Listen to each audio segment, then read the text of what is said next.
Hi folks, this is the Maineprepper, and I'm going to do a review this evening on the Gerber Multiplier 600DET. The DET stands for demolition or detonation, and it is, as the name might imply, a kit for engineers and people doing demolitions work. When mine was issued to me, my two Gerbers that I've done this week were both issue items, and when they came in different cases. The case that the demo kit or the demo knife came in was part of this Gerber Maineprepper kit, and I'm not going to go into this because the chances that any of you, my prepper friends, are interested in a Maineprepper kit is probably, hopefully, non-existent. All right, but let's talk about the Gerber Multiplier 600DET. All of these knives I'm going to be comparing are multipliers and multi-tools. I'm going to compare with my Leatherman Surge, which to me is sort of the gold standard for the SEER and EDC and multiplier homesteader tools out there. It's not only multifunctional, it's not only comfortable in your hand, but it has a feature of why I chose it, because you can one hand either this knife or the sheep's foot, and it's got two other tools that you don't have to deploy the pliers for. I really am not a fan of doing this every time I need to get my knife out. Okay, that's a whole lot of steps, and when you're doing a lot of work with your knife, putting it away and pulling it out, that can really slow you down. So without further ado, I want to first talk about the pouches that we normally get and why an option may be to just buy the knife if you can without any pouch and then go buy your own aftermarket. Frankus 2009, thank you very much for posting a video response, which I have linked to my Leatherman Surge review, and it's inside of the review, and it talks about, Frankus does, about the different type aftermarket pouches. This is the type of pouch that Gerber tends to issue with their knife, and it's very durable. It's got nice heavy Velcro attach, heavy duty pouch, got good stitching, and it comes with this malice clip, which you can use not only on your molly gear, but you can also slip it through your belt. I prefer that well above the pouch that I got for my Surge. That's kind of the only fly in the ointment with that. Even though it has an internal compartment to keep the tools and bits and pieces, this is not really very robust, the belt strap. It just smells like, to me, it's going to tear off, and I'm going to lose it in a time when I fall over the side of the raft or who knows what. The multiplier tools that I'm reviewing by Gerber, I'm not going to go into all of the attachments, although one nice feature about the attachments, especially the wrenches, are that they use a driver bit, which in turn will use standard 1/4 inch driver bits. That means you don't have to buy them from Gerber, you can buy them anywhere. Let's get down to the Gerber, shall we, and get into it. The first thing that has to come out, and it's also the thing that makes it different from the other Gerber multiplier, is the plier tool itself. And holding it up side by side, you can see there are some significant differences. The 600 has this carbide tip blade, which each blade can unscrew via the tool that's provided, and you can swivel the blade 120 degrees to get a fresh cutting blade if you wear out or break one of the edges. On this multiplier tool, the plier is the same on the end, the needle nose. It has some traction here by grooves and ridges cut in it. But the second thing on here that's different and new or unique is this crimping tool. It's also useful for cutting into primacord or det cord. If you don't know what that is, that's all right. It's not really important to you if you don't. But and I'm not trying to market this to engineers, because nobody that's doing demo work should ever trust somebody missing pieces of their fingers. So don't listen to anything I have to say recommending any of the det tools on here, because I am not going to. Behind the detonation cord cutter / blasting cap crimper. And on that note, I don't know that this is the exact profile or that it's the exact dimensions. I am hoping that it is, because those of you that have used blasting caps know that the last thing you want to do is over crimp, right? Okay. I do remember that very vividly as a no-no. Behind this, though, right here, is a standard cutting edge. And it's just about a little over 1/4 of an inch in length. If you booger these up, you essentially will have to replace the head. And then the last part of the plier itself is located here on the back side, which is right here where I'm pointing, and that is a sort of crimper, not for blasting caps, but more for wire, crimping things together.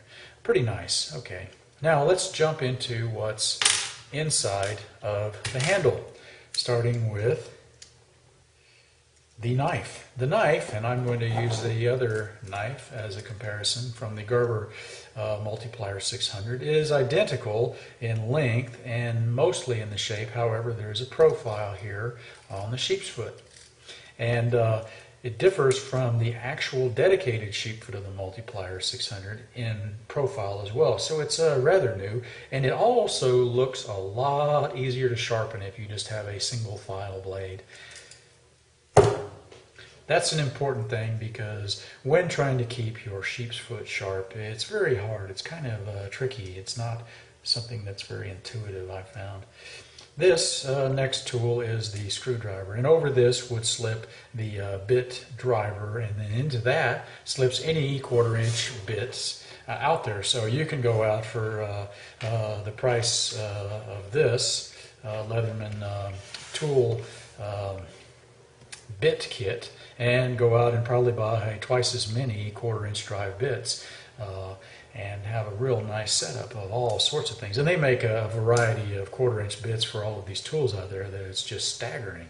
The Phillips head has a nice profile to it. It's a probably a number 4, maybe 6 size. That's good. Next to that is the attachment which means the very most to me, near and dear to my heart, because I've lost a knife before, and I have to fill a hurt feelings report out on that tomorrow. I'm still suffering emotional anguish over that. And through that, parachute cord will fit nicely. The next hole to it is smaller and will probably hold a gutted piece of parachute cord. There's 7 strands inside of here. And that is if you don't want to do the full parachute cord retainer or lanyard. Very good. Now, this next tool. If you're doing demolitions work, you need this to poke a hole, the exact dimensions of a blasting cap, into your C4. That's not really all that precise or necessary. You can use just about anything this shape and size to poke a hole in it with. Alternatively, it could be used as a mine probe. That being said, I don't want to give a class on minefield clearing because I'm afraid somebody will actually try. And again, I don't trust anything I got to say in that regard. But the profile is different.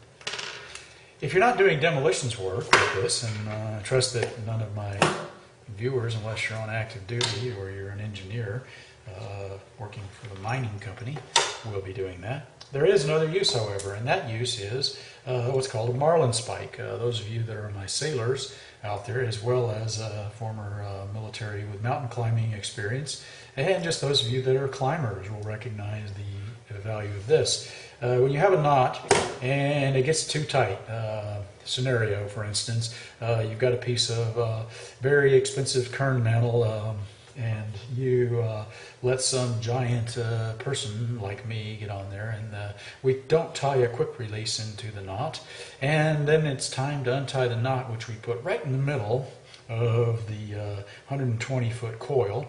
And so we have 2 choices. We can, well, 3. We can try to break it loose with our fingers, and if it's really wrenched down there, we never will. So we use this as what we used to call a rope wrench, which is you can take this marlin spike, which is actually a demo tool, work it inside of there, and use this to help you to pry the knife apart, pry the rope apart without damaging the very expensive, often rope. Now this is just a piece of cheap parachute cord, because if that doesn't work, if this rope wrench doesn't work, there's another rope wrench out there, and it's this one. This represents a permanent solution to what should have been a temporary problem. Now let's move on to the next tool in here, which is the file. And this file is identical to the one in the Gerber Multiplier 600 in that it is two-sided with two separate profiles. This side being the diamond and this side being the standard single cut across there. With every file, there is a direction to file and a direction not to file. Now you can feel on this one it's kind of sharp in both directions.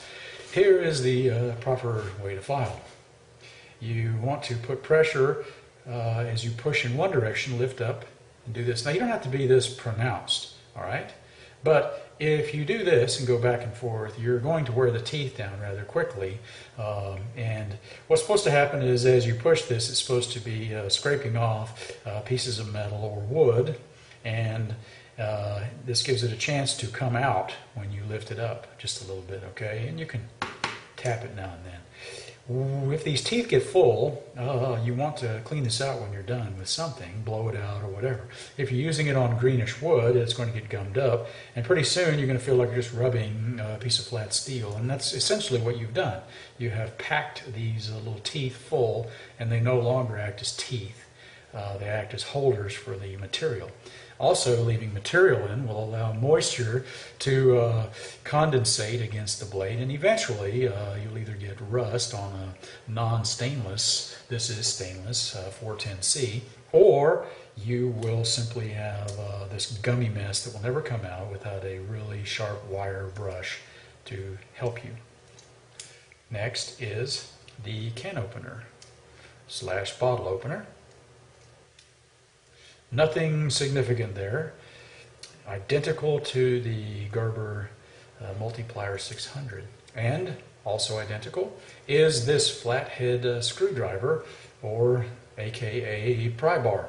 That being said, do be careful because you can snap this. It's a 410C, so it'll probably bend a little, but it'll eventually break. And then adjacent to that is the most unique tool on this multiplier that differs greatly from our Multiplier 600, which is a saw attachment. What comes with it is a Remgrit GJ4, and according to what I've read, this is essentially a polymer glue that's holding on this grit made out of tungsten, which means that it's designed for cutting ceramics and plastics and such, not so much wood, or certainly not a piece of rebar, but for cutting a lot of other things. And probably you could use it on some lighter steel and aluminum, and they say you can cut through a piece of 3/8" rebar, but once this grit wears off, you've got nothing. That being said, it's an interchangeable disposable blade, so to speak. The tungsten grit in here, once it's gone, this is really not useful for anything. To change the blade out, there is a stainless steel tang right here, and all you do is you get your thumb in there, and I'll try to get my thumbnail in from this profile so that you can see it, though it is a bit awkward. Let me try it from this profile. With my fingernail, I lift the tang out and the blade slides right out. If you look, and you'll see that piece of flat silvery colored steel there. The way this is manufactured, it's just a piece of spring steel, and they fold it, they cut it out to a certain shape and they folded it. It, however, has a problem, because the jigsaw hole on the rim grit in most jigsaws is a certain size designed to match up with, there's a little Allen wrench or set screw in your jigsaw. This is a little bit oblong, meaning they've had to kind of alter it in order to fit onto here.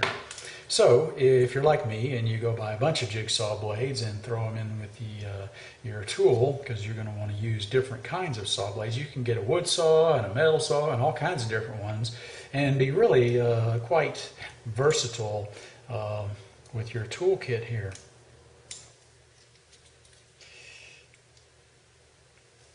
I'm going to put that back for now.